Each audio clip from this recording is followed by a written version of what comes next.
నమస్తే welcome to KK news నేను Sridevi YCP అధినేత వైఎస్ జగన్ తో పాటు పలువురు రాజకీయ నేతలు అధికారులపై దశాబ్దం క్రితం దాఖలైన ఆస్తుల కేసుల్లో విచారణను వేగవంతం చేయాలని అలాగే ఈ కేసుల విచారణ వేరే రాష్ట్రానికి బదిలీ చేయాలంటూ రామకృష్ణంరాజు దాఖలు చేసిన పిటిషన్ సంచలనాలను రేపుతోంది।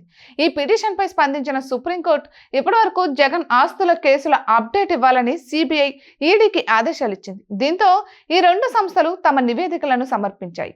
వీటిలో జగన్ అక్రమాస్తుల కేసుల్లో విచారణకు పలు అడ్డంకులు ఎదురవుతున్నాయని సుప్రీంకోర్టుకు ఇచ్చిన నివేదికలో సిబిఐ పేర్కొంది। ముఖ్యంగా కింది స్థాయి కోర్టుల నుంచి సుప్రీంకోర్టు వరకు దాఖలైన 125 పిటిషన్లే ఇందుకు కారణమని తెలిపింది।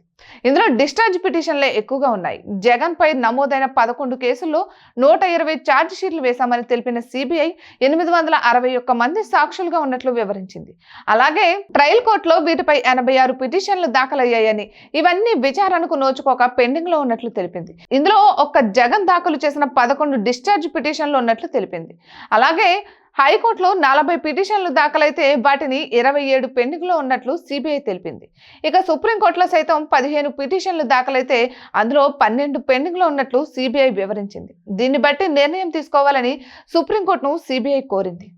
ఇటువంటి మరెన్నో వీడియోస్ కోసం కేకే న్యూస్ తెలుగు ఛానల్ ని సబ్స్క్రైబ్ చేసుకోండి।